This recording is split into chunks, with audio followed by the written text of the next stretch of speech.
oportunidade de estar aqui, ao pastor Souza, que sempre nos dá essa oportunidade, né? Muito feliz por isso. E quero contar para vocês que eu não tenho uma sogra, tenho duas mães. Isso aí é fato. Aliás, eu tenho três mães, divorciado no primeiro casamento, mas no segundo ganhei uma mãe. Sempre muito pena que ela não está aqui. É uma mãezona mesmo, sempre foi, continuará sendo, aqui ou não. É uma pessoa que mora muito no meu coração. E se não fosse também por ela, não estaria casado com a filha. Nunca tive problema com sogras. Nunca. Aliás, procuro não ter problema com ninguém. E Deus sempre tem me abençoado, sempre. Graças a Deus. E esse é um dos fatos de estar também aqui em São Paulo, foi por intermédio dela também. Que quando eu terminei a questão do doutorado, ela fez questão de vir, porque ela que disse. Muitas pessoas falaram: mas como é que tu vai para São Paulo sem dinheiro? E vida de estudante é muito sacrificante. É muito sacrificante, é uma luta atrás da outra. E nessa hora foi só ela mesmo. Disse: não te preocupa, que tu vais. Eu digo: tá ótimo. Então a gente confia em Deus pela fé. E vim. Graças a Deus. Muito grato por isso. E não estou feliz, eu estou muito triste.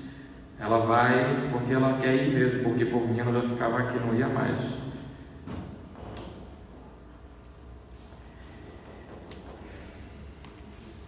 Confesso a vocês que fico muito feliz em estar aqui, trazer a palavra de Deus e ver os irmãos tão juntinhos. Em 4 anos, acredito que eu nunca vi os irmãos tão juntinhos um do outro, um calor humano. Acredito que tem alguns irmãos aqui que devem sentar há 10 anos em um mesmo local e a gente nem sabe que o irmão está por ali. Às vezes a gente não sabe nem o nome. Então que bom que quase a gente enche um. Vamos chegar lá, graças a Deus vamos chegar. Falta pouco. Uma das coisas mais interessantes na nossa vida é quando a gente consegue separar o que é um fazer de conta e o que é uma realidade nas nossas vidas. Quando a gente percebe essa diferença e entende que a gente vive com um Deus que é real, que não é um faz de conta, pela vida que nós temos, pela dificuldade que nós superamos por intermédio de Deus, a gente compreende que um faz de conta não deve existir em nossas vidas, seja em tudo. Um casamento faz de conta, um estudante faz de conta, um advogado faz de conta, um juiz faz de conta e uma igreja também faz de conta. Faz de conta. A gente olha assim alguns vazios, né? Por que ainda está vazio? Eu lembro do Valdir falando e a Naildes também hoje de manhã, não é? A cada um, acredito que deve ter aqui 24 ou 25, pelo que eu contei rápido, né? Se contar é rapidinho, né? 24 mais 24, 48, rapidinho. Então a gente cresce desse jeito. Falta a gente deixar o faz de conta e realmente entrar na realidade. E eu fui atrás da origem dessa palavra faz de conta. O que significa? É o mundo da imaginação. A gente só imagina. Imagina cada um de nós pensando que nós somos cristãos. Nós vamos só pensar que nós somos cristãos. O que aconteceria? Acredito que nós iríamos parar no tempo, não? E certamente, quando a gente deixa de ter esse espírito de cooperar, que eu sempre falo para vocês, deixa de cooperar um com o outro, as igrejas deixam de crescer, porque ficam apenas no imaginário. Eu vou ajudar, eu quero me empenhar, mas fica apenas aonde? Em um faz de conta, contrariando todo o propósito de Cristo, o trabalho de Deus em cada coração. Lá em Mateus 5,37 diz assim: Seja, porém, o vosso falar sim, sim, não, não, pois o que passa daí vem do maligno. Nós não temos o argumento da dúvida, nós não podemos duvidar. O mundo pode, tem milhares de opções. Dizem assim que entre o 8 e o 80 tem 72 opções, para escolher cada uma delas. Mas o verdadeiro cristão não tem essa opção. Ou ele é o 8 ou ele é o 80. Não pode estar na interseção, não pode estar no meio. Eu peço que o Marcos nos eleve a Deus nesse momento, agradecendo a disposição de cada um que está aqui, que ore também pelos irmãos que não vieram por algum motivo, e que nos abençoe, que a gente possa aqui falar o que Deus pretende em nossos corações.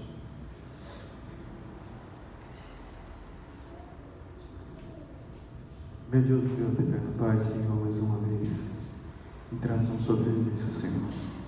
Pai, te pedimos agora que o Senhor possa estar abençoando a vida do Clébson, Senhor, que o Senhor possa usar ele, Senhor, para falar para nós, Senhor.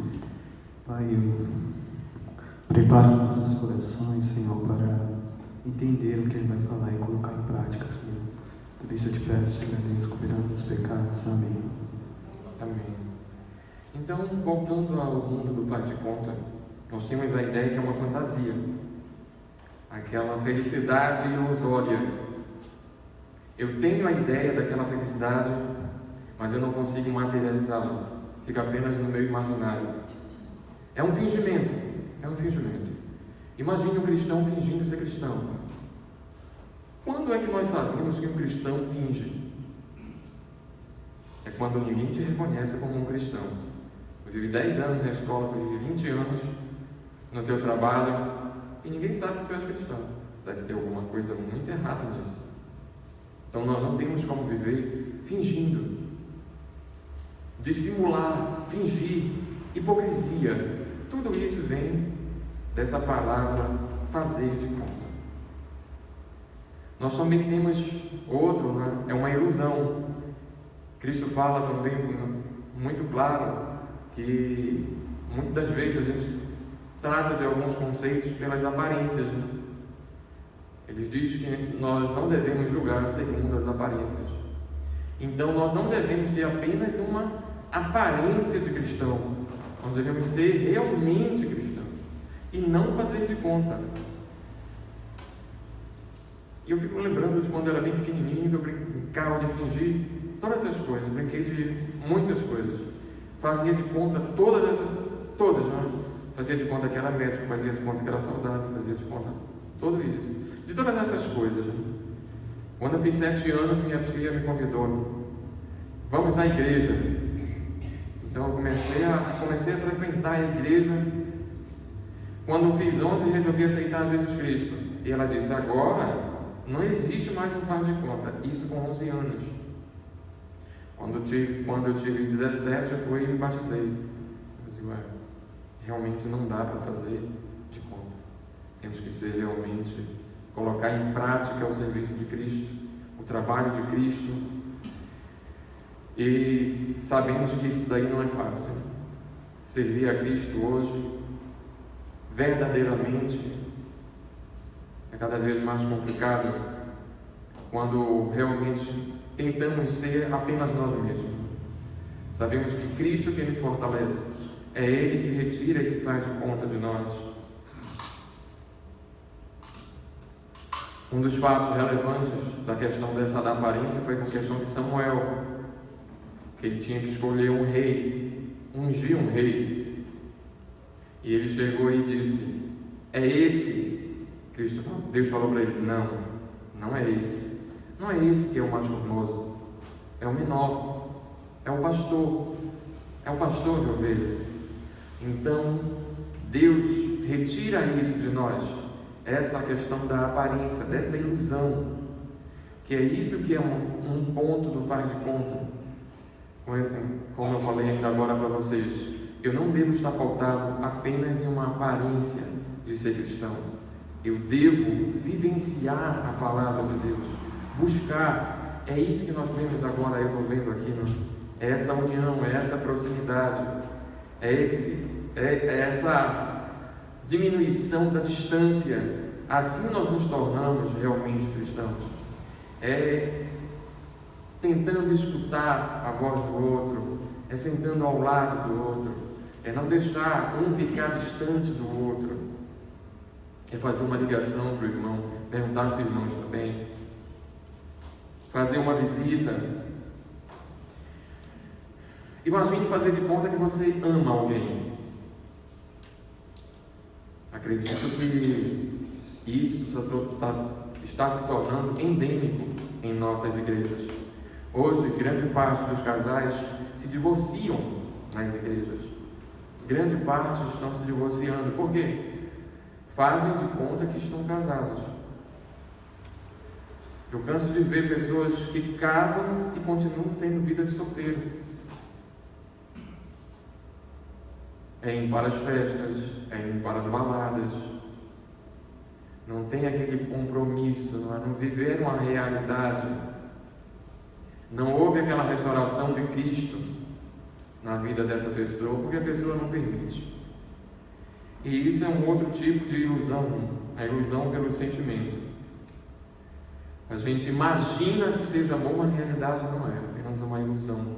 É apenas um mero faz de conta. Imagine que você diz para o seu irmão que ama o seu irmão, mas é incapaz de trocar 5 minutos de palavra com ele. Nas universidades, eu digo que é um campo das vaidades, mas hoje não tem mais como a gente separar ambientes, não?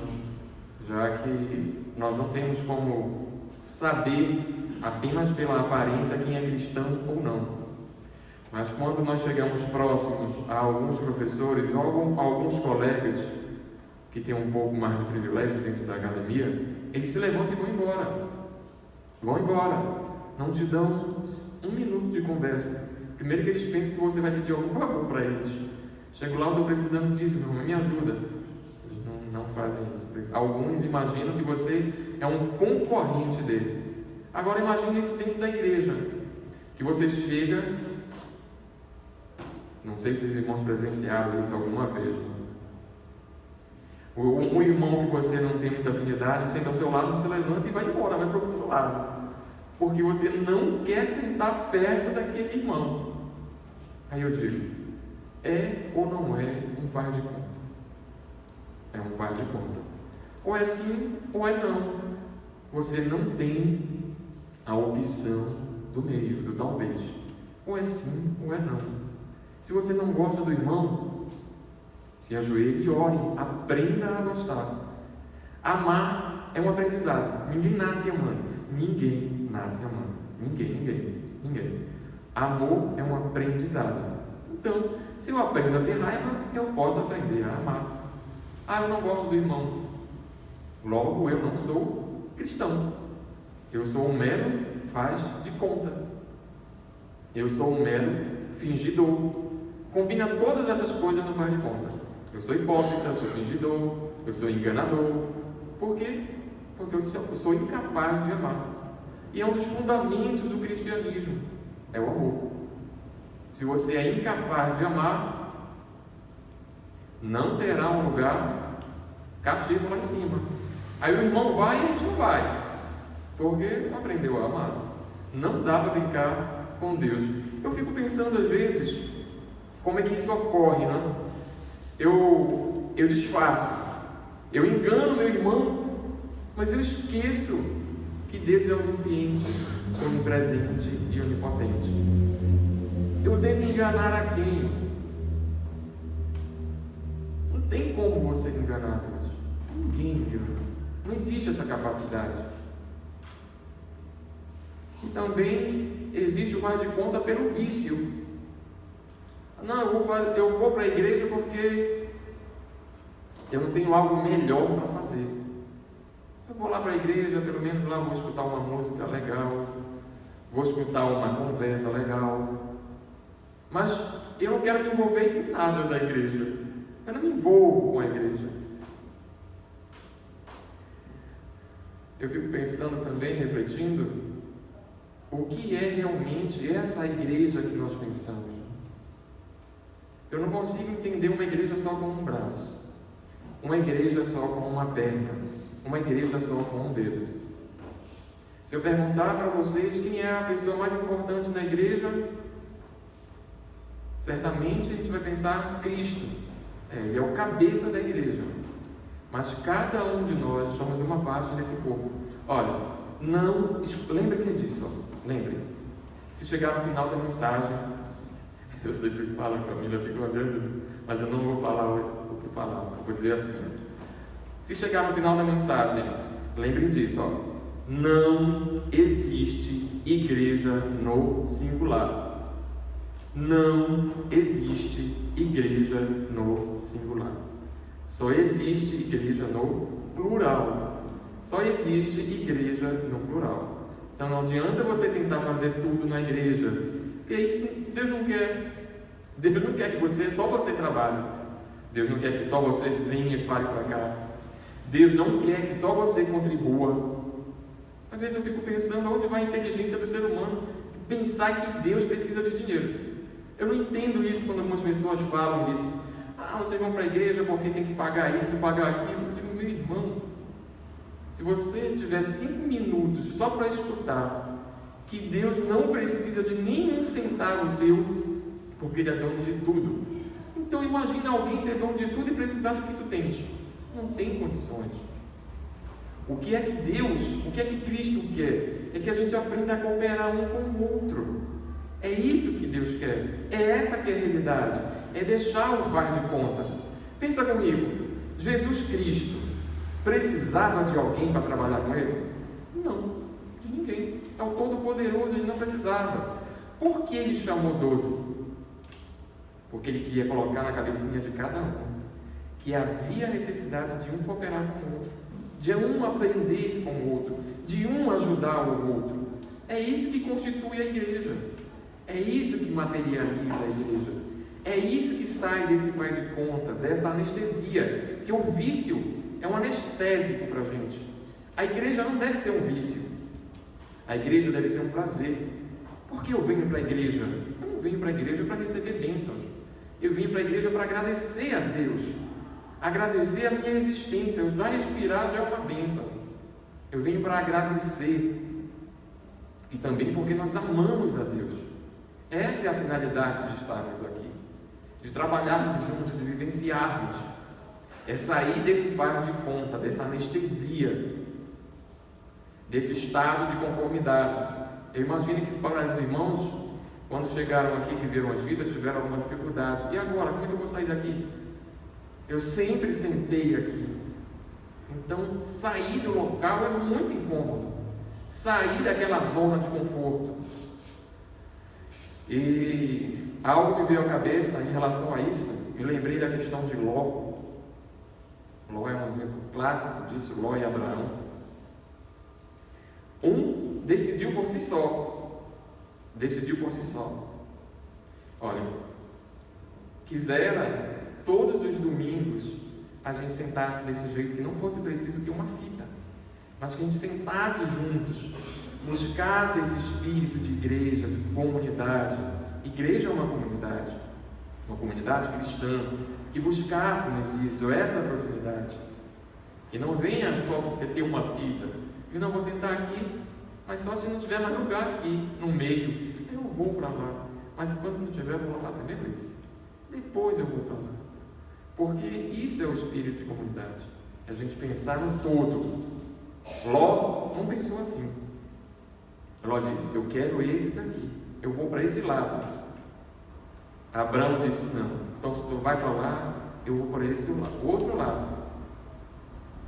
Só que Ló não pensou muito, em Abraão, não pensou muito em Abraão, porque ele pegou o rio. Ele poderia ficar no outro lado e deixar o rio para os dois, dividir para os dois. Não foi isso. Ele quis o lado dele. Só que ele não pensou muito nas consequências, Abraão ficou em Canaã. E quanto mais, eles eram pecuaristas, e tinha a ideia de expansão. Só que quanto mais Ló crescia, mais ele se aproximava de onde? De Sodoma. Cresceu, se aproximou tanto de Sodoma. Então, muitas vezes, acontece conosco também. A gente cresce, vai se afastando da igreja. Cresce, vai se afastando da igreja. Nos deixamos levar pela aparência, pelo sentimento e pelo vício. Chega um tempo que a gente perdeu a sensibilidade, já não sente mais.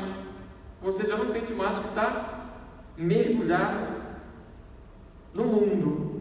Foi assim mesmo com Ló. E eu imagino a preocupação de Ló. A perdição daquela cidade, a situação incômoda, porque certamente ele já escutou falar de Deus e se deparar com aquela situação. E eu acredito que algumas cidades hoje pedirão desculpa para Sodoma e Gomorra, do jeito que está hoje. E Ló perdido naquela cidade,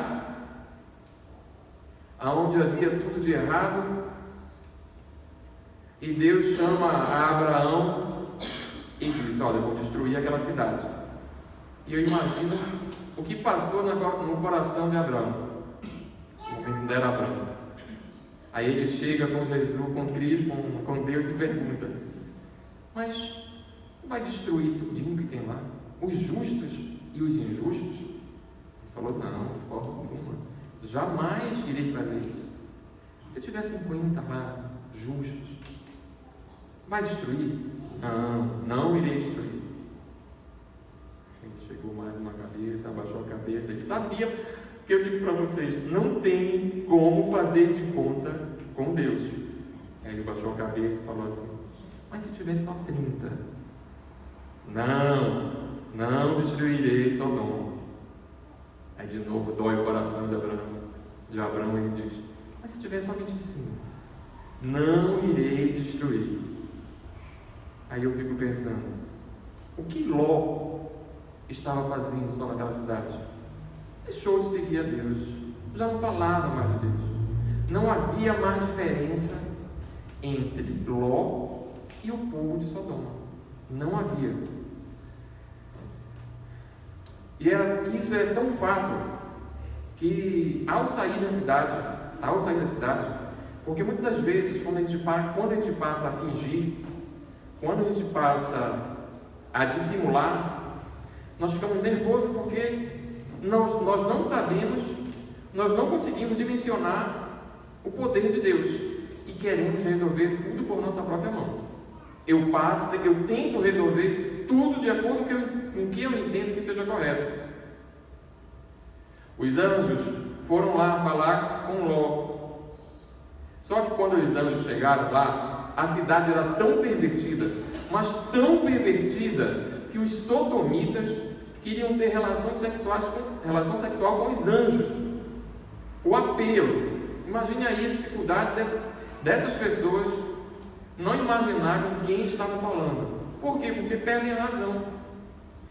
Ló ficou tão nervoso, tão preocupado, que de vez em ele buscar a Deus, ele buscou o seu próprio entendimento. Vou te dar as minhas 2 filhas, está aqui, ó. Façam o que quiserem com elas. Por quê? Buscaram o seu próprio entendimento e não buscaram a Deus.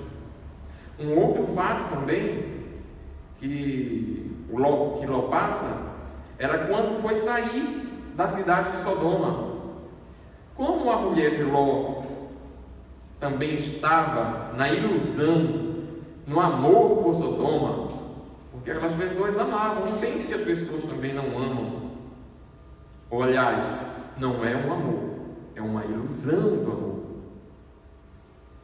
Ela estava tão iludida, tão anestesiada, tão presa pelas aparências, que Deus tinha dito: sai e não olha para trás. Não é mesmo assim conosco? Às vezes a gente não faz de conta. Eu finjo que eu saí do mundo, mas ainda vivo lá. Não acontece isso com muitas pessoas? Eu não consigo sair do mundo, porque a gente pensa assim, não é? Pelo menos é a palavra que diz assim: Deus tira esse mundanismo da gente, mas a gente convive com o mundo, mas a gente não vivencia as coisas do mundo. Olha, uma coisa é eu viver no mundo, ok. A outra coisa é eu vivenciar as coisas do mundo. Olha, acontece isso dentro da igreja. Muitas pessoas amam ter a igreja para dizer para os outros: nós somos de uma igreja batista. Mas se você perguntar para ela: você ama a sua igreja? Aí a pessoa vai ter um pouco de limitação, né? Porque o que é esse amar a igreja? É isso que vocês estão fazendo agora. Certamente muitos aqui teriam outros prazeres nesse momento agora. Domingo em casa, domingo com a família, mas renunciaram. Não é renunciaram, por quê? Porque amamos estar aqui, amamos compartilhar, amamos escutar a palavra de Deus e vivenciá-la nesse mundo cada vez mais sodomizado. Então a mulher de Ló vira uma estátua de sal. Passei a refletir também um outro fato que nos deixa nesse mundo de faz de conta, é a violência. Quanto mais eu estou distante de Deus, mais violento eu sou. Vou dar um exemplo disso. Pedro estava lá ao lado de Cristo, mas o coração dele não estava lá. Judas estava ao lado de Cristo, mas o coração dele não foi transformado, não foi renovado. O que aconteceu com Pedro quando foram buscar Jesus Cristo no monte após ser traído? Não se conformou, viu o soldado e cortou a orelha de um deles. Aí Cristo fala para ele: Pedro, embainha a tua espada. Isso não é preciso. Então Pedro vivia no mundo do faz de conta. Vivia nesse mundo do faz de conta. Tanto faz que ele vai e trai o próprio Cristo, coisa que também nós fazemos. Porque quando nós não damos prioridade para o serviço de Deus, para o trabalho de Deus, para levar a mensagem de Deus, seja de qualquer forma. Às vezes eu converso até com a Camila, né? Hoje existem várias formas de nós falarmos de Deus. Tem a questão da própria internet, tem as redes sociais. Eu sempre insisto nisso. Antigamente só se fazia evangelismo com um panfleto, né? Fazia, entregava, falava. Hoje não. Hoje você pode dar se você vê uma mensagem em uma das redes sociais, se você dá apenas uma curtida naquilo, toda a tua rede, todos os teus conhecidos passam a ler aquela mensagem, passam a acompanhar aquela mensagem.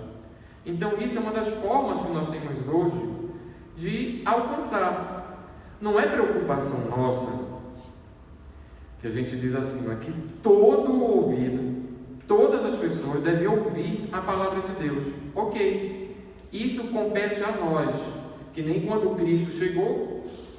Isso é um exemplo clássico, né? Que Lázaro já estava morto. A pedra, Cristo não afastou. Ele disse: afastai a pedra. Pediu. Por quê? Isso é humano. Isso nós podemos fazer. Agora, ressuscitar só Cristo mesmo. Então, muitas das vezes, nós podemos fazer isso. Compartilhar com outras pessoas. É importante que as pessoas escutem a palavra de Deus. Aí eu te digo, é importante que elas aceitem? Não. Isso daí quem faz é o Espírito Santo, não sou eu falando. Eu posso falar de manhã, de tarde, de noite, 365 dias por ano, 366, caso for bissexto. Posso falar agora o mês de junho inteiro, os 31 dias, 24 horas por dia. Quem vai convencer? Sou eu falando? Não, é o Espírito Santo. O importante é que a gente fale. A oportunidade, como diz o Valdir, está sendo dada a todos. Aceita, segue quem quer. Ficarei chateado com o irmão? Não, orarei por ele. Só isso, não posso fazer mais nada. A oportunidade foi dada a cada um. As virgens, 5 sábias e 5 loucas. Aí esse é o comportamento de cada um. ou é sábio ou é louco. Lembra? No reino de Deus não tem um talvez. Ou é 8 ou é 80. Ou é sim ou é não. E ainda mais, ainda tem que afirmar. Sim, sim, não, não. O que é errado, sempre vai ser errado. Não existe meio termo na palavra de Deus. Um pecado será sempre pecado, sempre.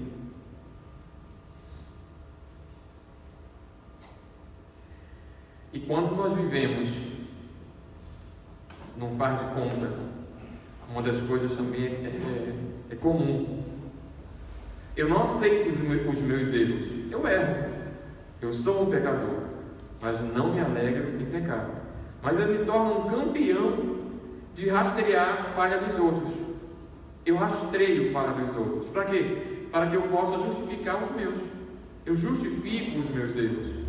Aonde aconteceu isso? Com Eva, com Adão. Um errou, viveram no faz de conta, eles tinham um paraíso, todo lá. Mas começaram a viver um faz de conta. E começaram a acusar um ao outro. Não foi a mulher que me deste. Ou foi a orientação que Adão não passou direito para ele? Então, muitas das vezes isso ocorre em nossas vidas. É esse faz de conta, é um mundo de acusação.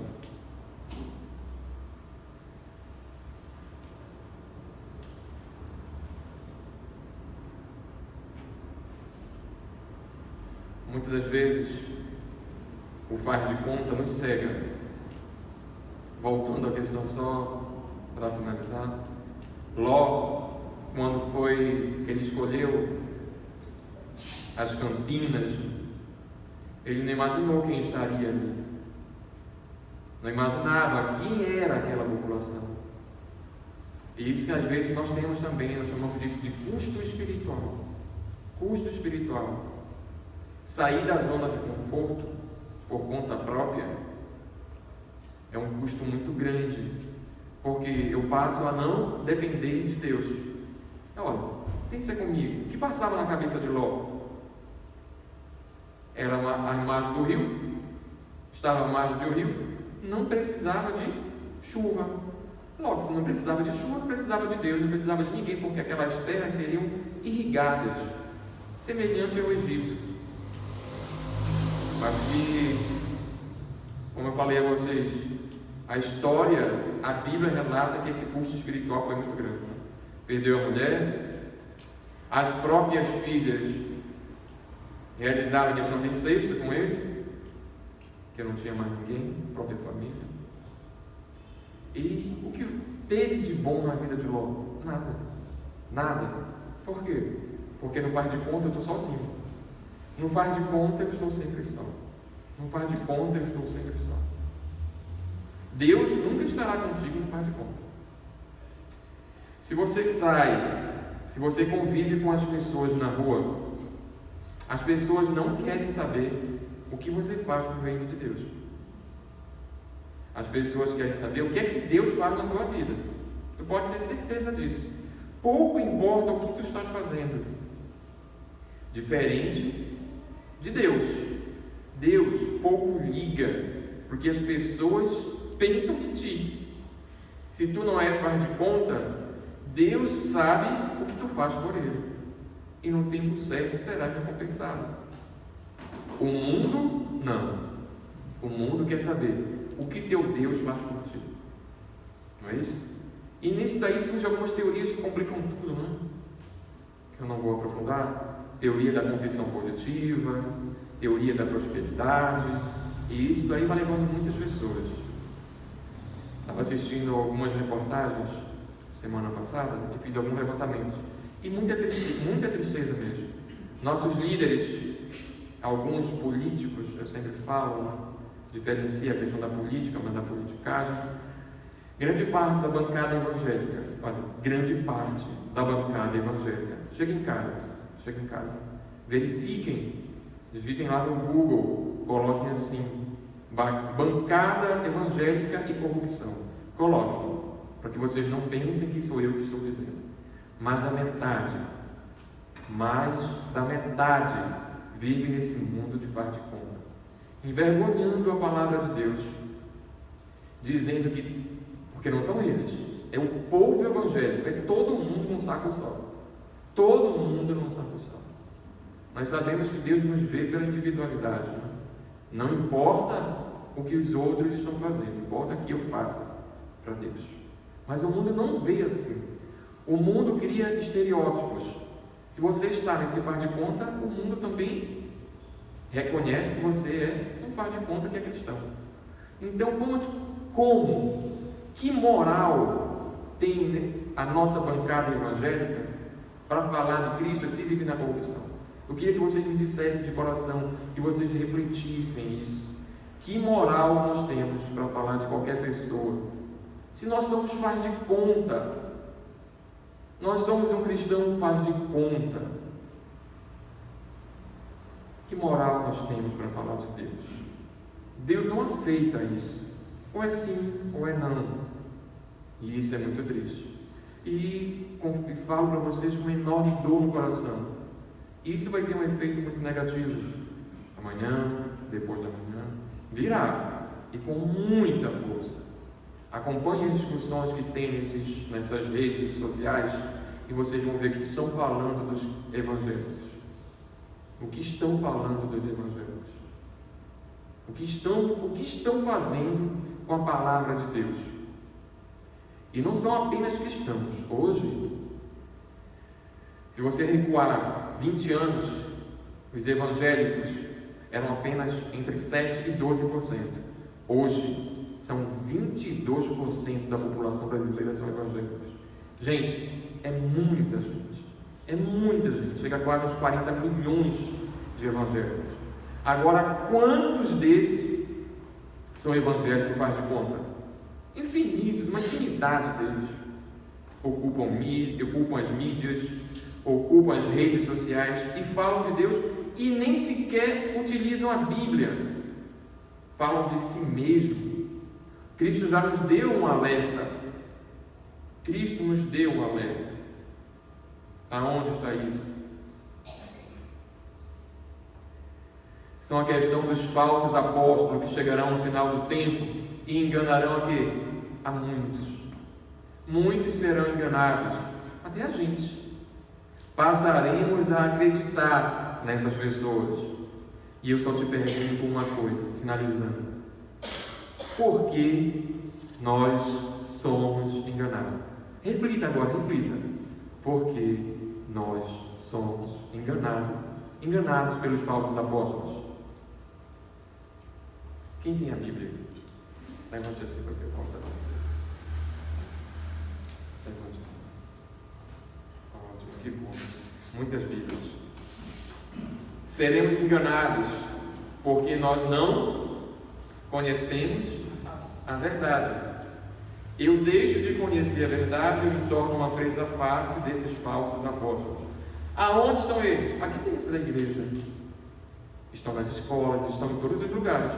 Como é que eu reconheço isso?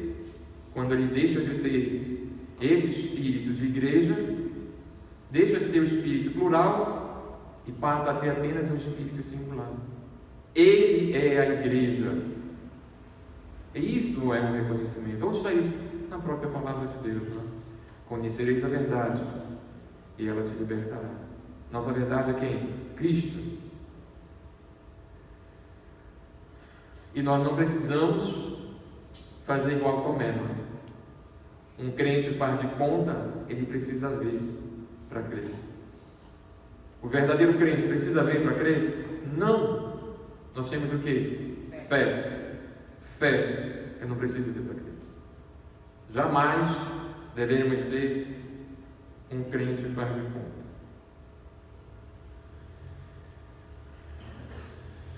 E finalizando, agora é João 14, 23. E isso daqui realmente leva em seus corações. Jesus disse assim: se alguém me amar, guardará a minha palavra, e o meu Pai o amará. E viremos a ele e faremos nele moradia. Quem não me ama, não guarda as minhas palavras. Ora, a palavra que estáis ouvindo não é minha, mas do Pai que me enviou. Que Deus realmente possa nos abençoar, que Quero agradecer a cada um de vocês. Que Papai do Céu possa dar uma semana maravilhosa de libertação, de saúde, de força, de coragem, de capacitação. Que a gente possa ter cada vez mais coragem de sermos realmente cristãos reais. Pedimos a Deus, se somos esse cristão aí, apenas por falar, não um cristão real, que Deus possa nos transformar, que possa crescer em nós esse espírito de paz e amor. Que Deus nos abençoe. Uma boa semana.